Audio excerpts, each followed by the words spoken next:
It's October! The autumn is here, the frosts are coming, and so what have I decided to do? Go to my first farmer's market, of course.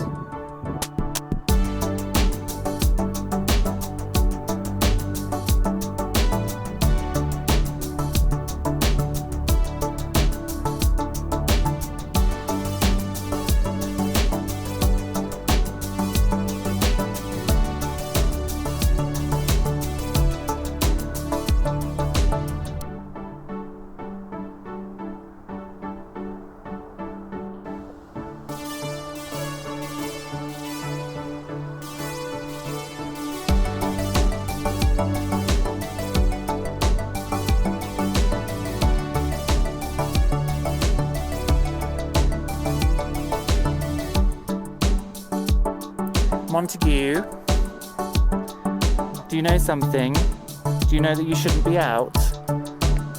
Yes, but then on this beautiful day, how can I be angry at you?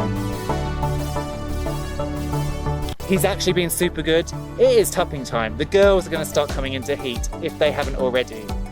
So the fact that he's just grazing there, instead of trying to break in with them, is a bit of a miracle. That being said, I'm going to put him back. Well, it's a pretty beautiful day here on the farm, and I actually really love autumn. I know some of my Canadian and my US friends, autumn comes, frost comes, zap, everything's gone. But here in the UK, we get a proper autumn without frosts, mostly. Saying that, we'll probably get a frost next week, and I'll be berating the fact that I said that. But in general, we get a nice kind of month, 6 weeks, 2 months without a frost. You can enjoy the autumn with all the, you know, the misty mornings and the leaves on the ground and a continuation of flowers in the garden and veggies further along. And actually, it's these flowers, like this beautiful sunflower, that have led me to go and do the first farmer's market. Because there is nothing more disheartening than coming up to a field of flowers and knowing the frost is going to zap them, and you just haven't been able to sell them. Look at all these beautiful dahlias. I can't believe that I grew them from seed. Look at this one. So we are year one, test year one for the market farm, and currently our only sales outlet is the Honesty Box and a small petrol garage down in the local town. And it's great because it does give me an outlet to sell some stuff, but because we're new and because most people don't go to a garage to buy flowers and most people don't know about our Honesty stall, our sales are really minimum. And that means I pick lots of beautiful flowers and I make bouquets. They sit on the stand for a few days, they don't get bought, they look tired, and I throw them away. And I really don't want to do that because they're so pretty. So though I wasn't going to do any farmers markets until 2022, because I don't really have a vast array of produce in stock, I have reached out, got some good feedback, and made the decision that this Saturday, so I must be mad, that this Saturday we are doing the first farmers market. Now this farmers market is actually a produce market. It's in the local town and it's only on once a month. So every second Saturday of a month they have this produce market in the local hall. So obviously next year going forward we want to be doing a farmers market every week because we want to be selling, we want to be harvesting, we want that income coming in. But at the moment it suits me perfect to do this one farmers market off the bat, just to take some stuff, pick loads of flowers, because I've still got loads. I mean, the straw flowers are all closed up because the sun hasn't reached, but as soon as the sun gets over here, they will start to, in fact, that's in shade, but the sun has reached here, and you can see all of these are starting to open. So the plan is mostly flowers, but also some veg. So let me show you what I am planning to do. So the plans are, I'm going to make bouquets, just the cheap ones, £5 bouquets.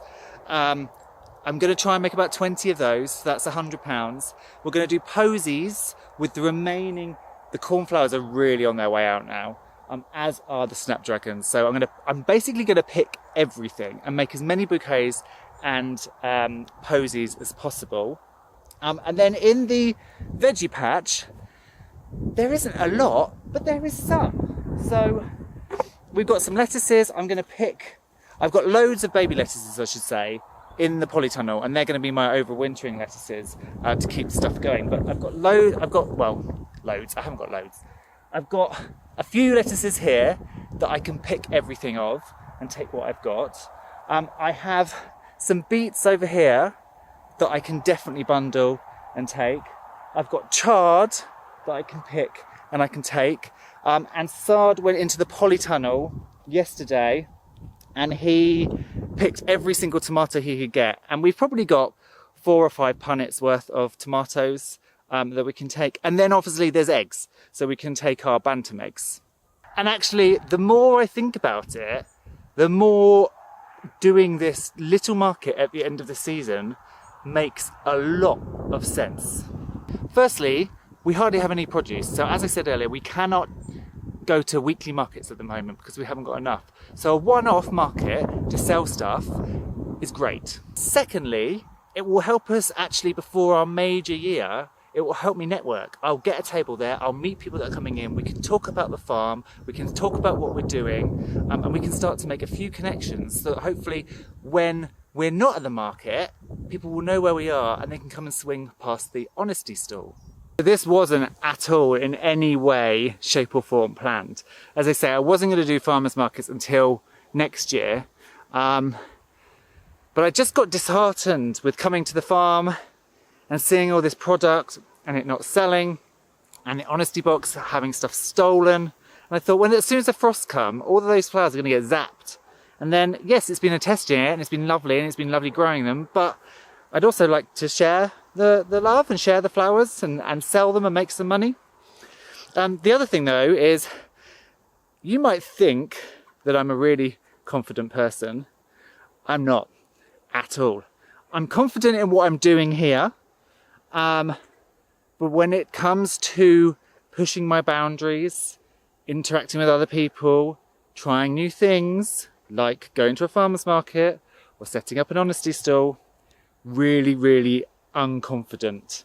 And so the knocks of having stuff stolen and taking a bundle of beautiful bouquets down to the shop and then them not selling, the knock has been quite difficult for me to get through because I'm sensitive. I'm a sensitive soul.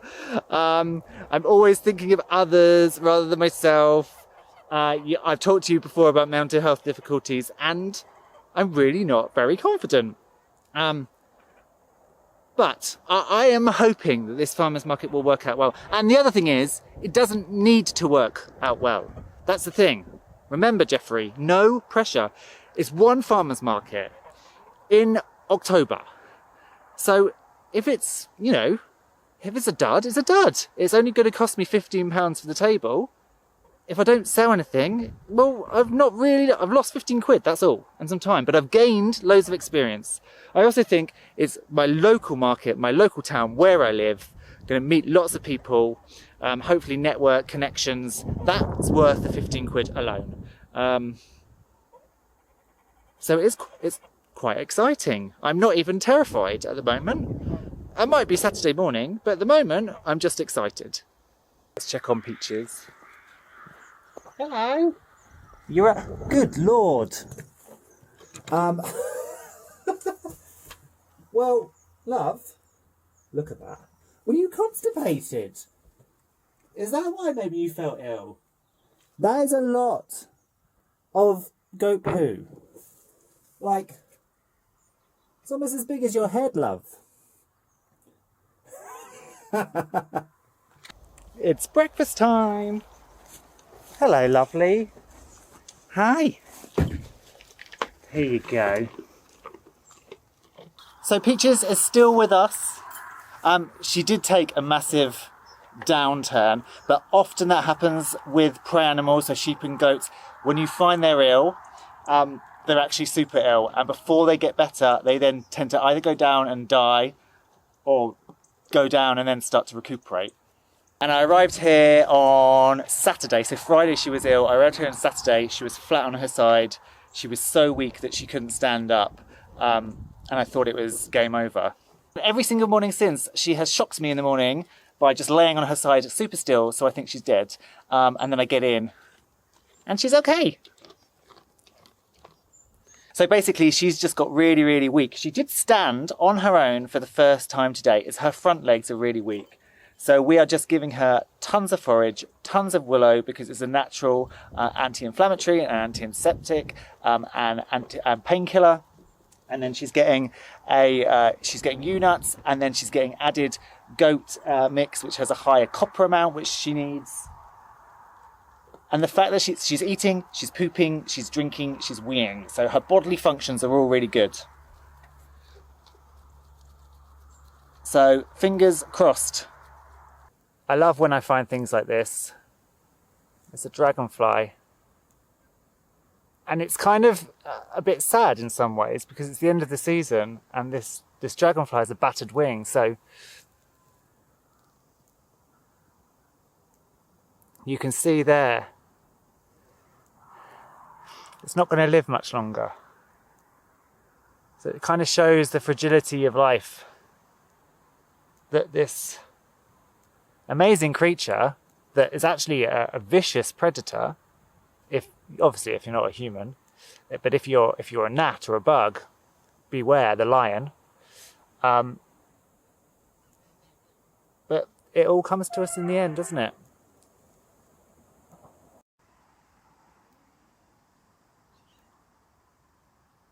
It's beautiful though. You're cleaning your eye.